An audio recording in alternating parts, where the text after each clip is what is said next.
మహానగరంలో రోజురోజుకు నీటి ఎద్దడి తీవ్రతరమవుతోంది. నీటి కోసం నగరవాసులు ట్యాంకర్లపై ఆధారపడుతున్నారు.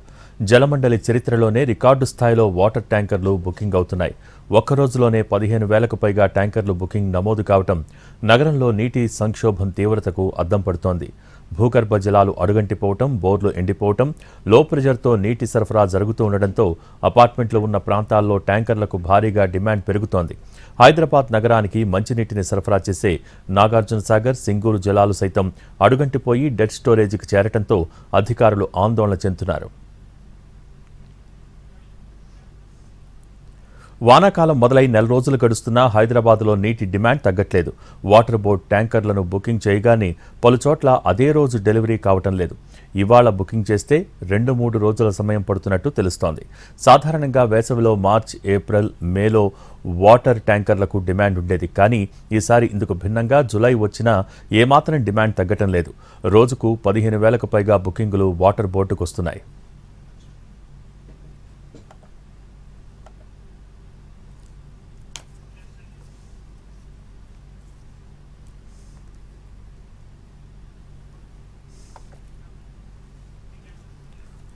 నాగార్జునసాగర్ నీటి మట్టం అడుగంటిపోవటం ఆయకట్టు రైతులను ఆందోళనకు గురిచేస్తోంది. కృష్ణానది పరివాహక ప్రాంతంలో వర్షాలు కురవకపోవడంతో జలాశయానికి వరద ప్రవాహం లేకుండా పోయింది. గత ఏడాది ఇదే సమయానికి కృష్ణమ్మ పరుగులు పెట్టి హోరెత్తించగా ఈ ఏడాది మాత్రం పశ్చిమ కనుమల నుంచి నాగార్జునసాగర్ వరకు తీవ్ర వర్షాభావ పరిస్థితులు, కరువు ఛాయలు నెలకొన్నాయి. ఇక దీనికి సంబంధించి పూర్తి సమాచారం మా ప్రతినిధి విజయభాస్కర్ అందిస్తారు.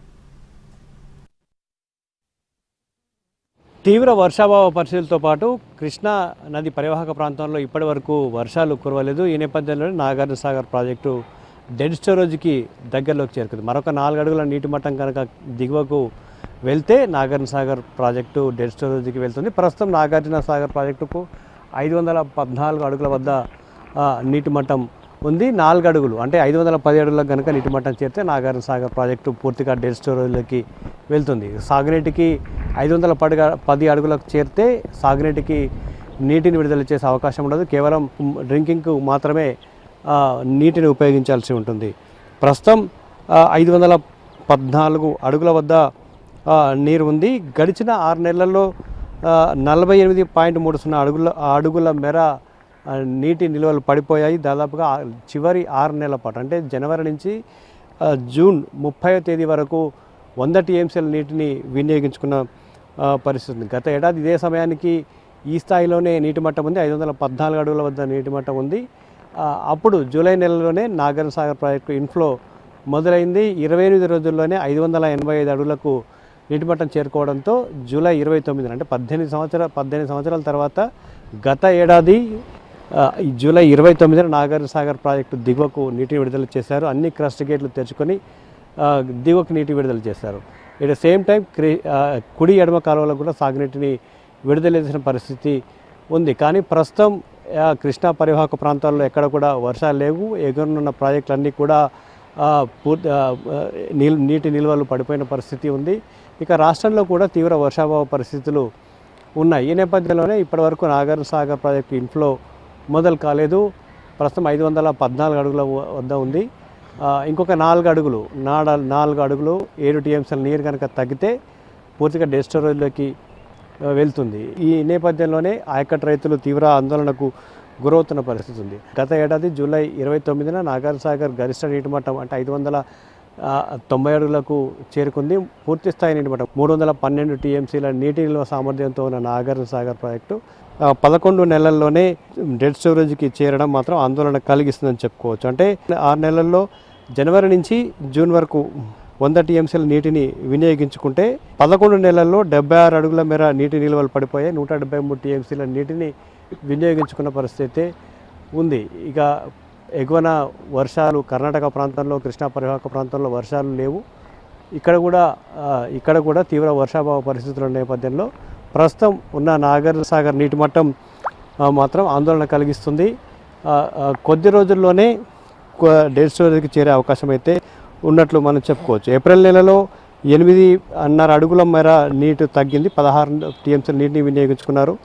మే నెలలో 5 అడుగులు తగ్గి 9.5 టీఎంసీల నీటిని వినియోగించుకున్న పరిస్థితి ఉంది. జూన్ నెలలో 6 అడుగులు తగ్గి 11 టీఎంసీల నీటిని వినియోగించుకుంటున్న పరిస్థితి ఉంది. ఈ నేపథ్యంలోనే ఇప్పుడున్న 4 అడుగులు కూడా 10 నుంచి 15 రోజుల్లోపే వినియోగించుకునే అవకాశం ఉంటుంది. కాబట్టి మరొక వారం 10 రోజుల్లోనే పూర్తి స్థాయిలో నాగార్జునసాగర్ డెడ్ స్టోరేజ్కి చేరుకునే అవకాశం అయితే ఉంది.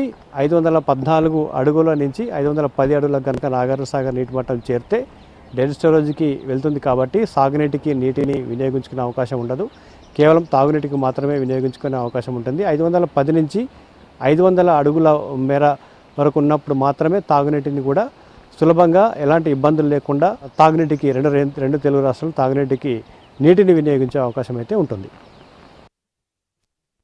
తెలుగు రాష్ట్రాలకు సాగు, తాగునీరు అందించే నాగార్జునసాగర్ ప్రాజెక్టు నీటి మట్టం డెడ్ స్టోరేజ్కి చేరువలో ఉంది. మరో 4 అడుగులు నీటి మట్టం తగ్గితే 21 లక్షల ఎకరాలకు సాగునీరు నిలిచిపోతుంది. మరో 9 అడుగులు నీటి మట్టం తగ్గితే తాగునీటి కష్టాలు తప్పేలా లేవు. గత ఏడాది జూలై 29న సాగునీటి కోసం ప్రాజెక్టు నుంచి కుడి, ఎడమ కాలువలకు నీరు విడుదల చేశారు. సాగర్లో నీటి ఎద్దడిపై మరింత సమాచారాన్ని మా ప్రతినిధి విజయభాస్కర్ అందిస్తారు. నాగార్జునసాగర్ ప్రాజెక్టు కింద 2 తెలుగు రాష్ట్రాలలో 22 లక్షల ఎకరాల ఆయకట్టు ఉంది. మరో 10 లక్షలకు మేర పరోక్షంగా సాగునీరు అందే విధంగా నాగార్జునసాగర్ జలాలు ఉపయోగపడుతున్నాయి. ప్రస్తుతం 514 అడుగులకు నీటి మట్టం చేరడంతో ఈసారి సాగునీటికి ఇబ్బందులు తలెత్తే పరిస్థితులు అయితే ఉన్నట్లు మనం చెప్పుకోవచ్చు. ఇప్పటి వరకు నాగార్జునసాగర్ ప్రాజెక్టు ఇన్ఫ్లో మొదలు కాలేదు. మరో 4 అడుగులు కనుక తగ్గితే డెడ్ స్టోరేజ్కి చేరుకుంటుంది. కాబట్టి సాగునీటికి నీటి విడుదల చేసే అవకాశం అయితే లేదు. ప్రస్తుతం 2 తెలుగు రాష్ట్రాలకు హైదరాబాద్ కూడా తాగునీటిని అందిస్తున్న పరిస్థితి కనబడుతుంది. దానికోసం నీటి విడుదల కూడా జరుగుతుంది. ప్రస్తుతం మనం నాగార్జునసాగర్ ఎడమ కాలువ వద్ద ఉన్నాం. ఎడమ కాలువ వద్ద ఉన్న పరిస్థితి ఇది. అంటే ఇక్కడి నుంచే నాగార్జునసాగర్ ఎడమ కాలువ ద్వారా తెలంగాణ రాష్ట్రానికి సంబంధించి సాగునీటిని ఇక్కడి నుంచే తరలిస్తారు. పూర్తిగా కాలువలోకి మాత్రమే నీళ్లు ఉన్న పరిస్థితి ఉంది. ఒకసారి మనం ఈ స్టార్టింగ్ పాయింట్ చూసే ప్రయత్నం చేద్దాం. అంటే ఎక్కడి నుంచి నాగార్జునసాగర్ ప్రాజెక్టులో నుంచి ఎడమ కాలువకి నీళ్ళు అందుతాయని అంటే మనం విజువల్స్లో చూస్తున్న ప్రాంతం నుంచే నాగార్జునసాగర్ ప్రాజెక్టు నుంచి ఎడమ కాలువలోకి నీళ్లు వెళ్ళే మార్గం. మరొక 4 అడుగులు తగ్గితే కనుక మనం విజువల్స్లో చూస్తున్న ఈ ప్రాంతం అంతా కూడా ఎడారిలా మారుతుంది. అంటే ఖచ్చితంగా ఇక్కడ నుంచి ఎడమ కాలువ ద్వారా సాగునీటి విడుదలకు ఛాన్స్ ఉండదని మనం చెప్పుకోవచ్చు.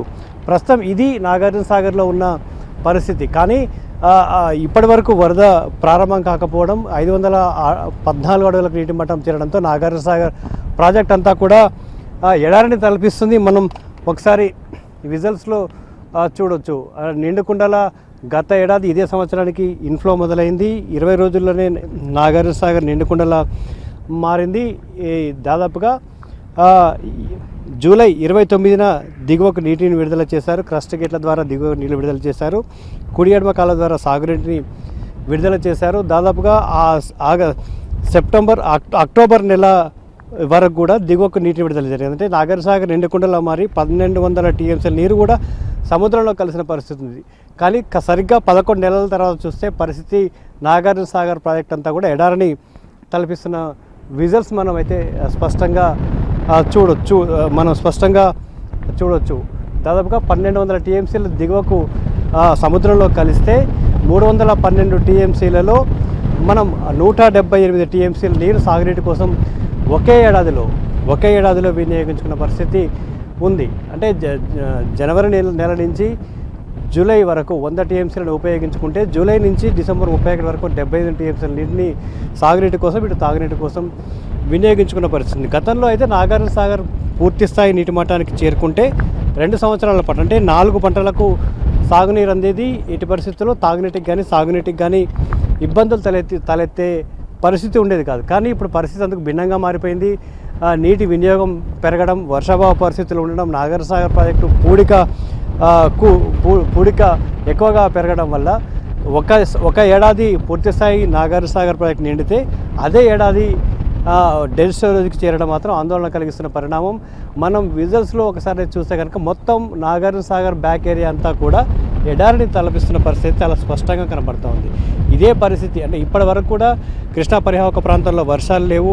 ఆల్మట్టి, నారాయణపూర్, జూరాల, తుంగభద్ర ఎక్కడ కూడా ప్రాజెక్టులోకి నీరు వచ్చి చేరని పరిస్థితి ఉంది. అంటే దాదాపుగా ఇంకొక నెల రోజుల వరకు కూడా మనం నాగార్జునసాగర్ ప్రాజెక్టులోకి ఇన్ఫ్లోని ఎక్స్పెక్ట్ చేయలేము. అయితే ఈ నేపథ్యంలోనే ఖచ్చితంగా ఇప్పుడున్న పరిస్థితి అంటే జనవరి నుంచి జూలై నుంచి డిసెంబర్ వరకు నీటి వినియోగాన్ని కానీ డిసెంబర్ నుంచి జనవరి నుంచి జూలై వరకు నీటి వినియోగాన్ని ఒకసారి కనుక పరిశీలిస్తే ఖచ్చితంగా నాగార్జున సాగర్ డెడ్ స్టోరేజ్కి వెళ్ళడం ఖాయమనే చెప్పవచ్చు. మరొక వైపు దీనికి సంబంధించి 510 అడుగుల నుంచి 505 అడుగుల వరకు కనుక నాగార్జున సాగర్ 510 నుంచి 505 అడుగుల వరకు ఉన్నప్పుడు మాత్రమే ఈజీగా తాగునీటికి కోసం ఆ నీటిని వినియోగించుకునే అవకాశం కూడా ఉంటుంది. కానీ ఇప్పుడున్న పరిస్థితులను బట్టి చూస్తే సాగునీటిని మరొక 4 అడుగులు 10-15 రోజుల్లోనే దిగువకు వెళ్ళే అవకాశం ఉంటుంది. అంటే డెడ్ స్టోరేజ్కి వెళ్తుంది. ఖచ్చితంగా డెడ్ స్టోరేజ్కి వెళ్తే సాగునీటి కోసం నాగార్జున సాగర్ నీటిని వినియోగించుకోలేము. ఆ తర్వాత తాగునీటి కోసం వినియోగించుకోవడానికి మరొక 5 అడుగులు మాత్రమే ఉంటుంది. కాబట్టి ఆలోపు వర్షాలు కురిస్తేనే తాగునీటికి కూడా ఎలాంటి ఇబ్బందులు ఉండవనే విషయం మనం చెప్పుకోవచ్చు. మొత్తంగా ఈసారి నాగార్జున సాగర్ ఆయకట్టుకు సంబంధించి రైతాంగం అయితే ఆందోళన ఉన్నారు. కుడి ఎడమ కాలంలో పంట వేయడానికి వరి నాట్లు వేయడానికి సిద్ధమైన రైతులు మాత్రం కలవరపడుతున్న పరిస్థితి ఉంది. కేవలం బోర్లు ఉన్న చోట లేదు అని అంటే కొంత గ్రౌండ్ వాటర్ ఉన్న చోట చెరువులు నిండుకుండలా ఉన్న చోట మాత్రమే నాట్లు వేసేందుకైతే సిద్ధమవుతున్న పరిస్థితి ఉంది. ఇక ఇప్పటివరకు కూడా నీరు నాగార్జున సాగర్ ఇన్ఫ్లో మొదలు కాలేదు. కాబట్టి నాగార్జున సాగర్ ఇన్ఫ్లో వస్తుందా రాదా, ఉన్న నీటిని సాగునీటి కోసం అంటే తాత్కాలికంగా జూలై నెలలో సాగుకు అవసరమయ్యే నీటిని నాగార్జున సాగర్ నుంచి విడుదల చేసే అవకాశం ఉందా లేదా అనేది రైతాంగంలో ఆందోళన నెలకొన్న పరిస్థితి కనిపిస్తుంది. కెమెరామెన్ బాలుతో విజయభాస్కర్, NTV, నల్గొండ జిల్లా.